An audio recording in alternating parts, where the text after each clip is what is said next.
अवतार गा सतयुग में महादेव गौरा माई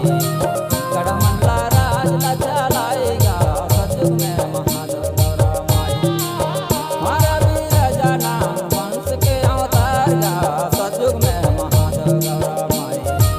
गढ़मंडला राज ला चलाएगा सतयुग में महादेव गौरा माई ओरे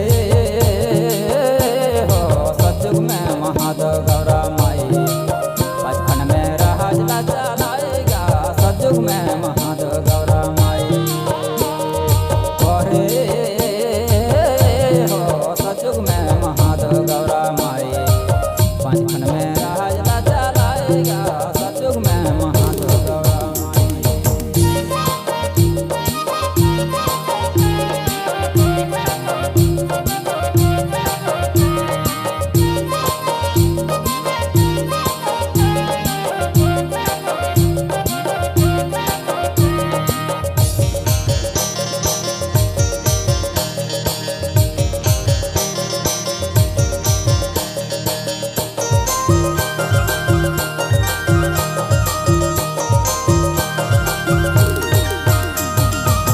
वही का राजा सूर्य वंश के अवतार गा सतयुग में महादेव गौरा माई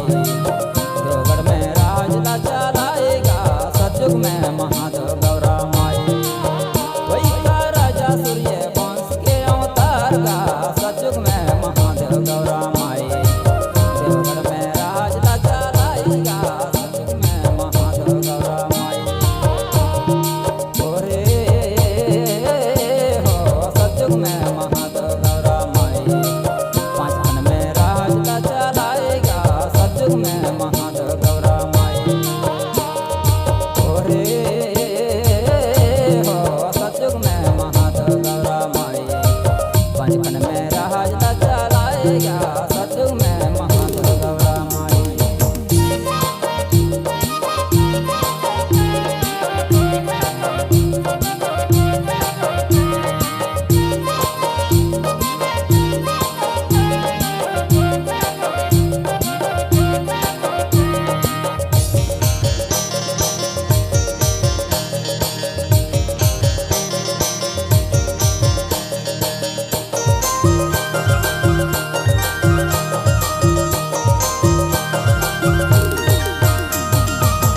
और पे राजा चंद्र वंश के अवतार गा सतयुग में महादेव गौरा माई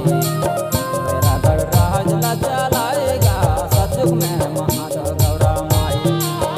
और पे राजा चंद्र वंश के अवतार गा सतयुग में महादेव गौरा माई बैरागढ़ राज ला चलाएगा सतयुग में महादेव गौरा माई ओरे हो सतयुग में महादेव गौरा माई पाँचन में राज ला चलाएगा सतयुग में महादेव गौरा माई ओरे हो सतयुग में महादेव गौरा माई पाँचन में राज ला चलाएगा सतयुग में महादेव गौरा माई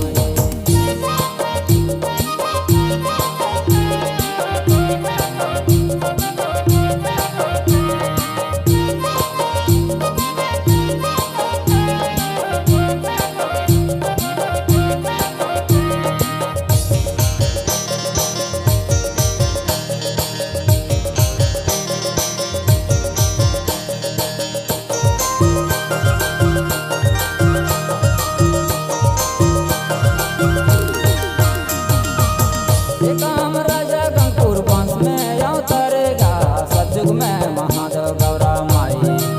लांजीगढ़ राज ला चलाएगा सतयुग में महादेव गौरा माई काम राजा गंगपुर वंश में अवतरेगा सतयुग में महादेव गौरा माई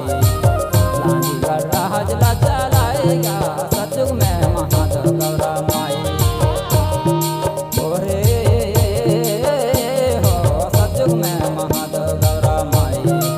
पाँचन में राज ला चलाएगा सतयुग में महादेव गौरा माई ओरे हो सतयुग में महादेव गौरा माई पाँचन में राज ला चलाएगा सतयुग में महादेव गौरा माई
महादेव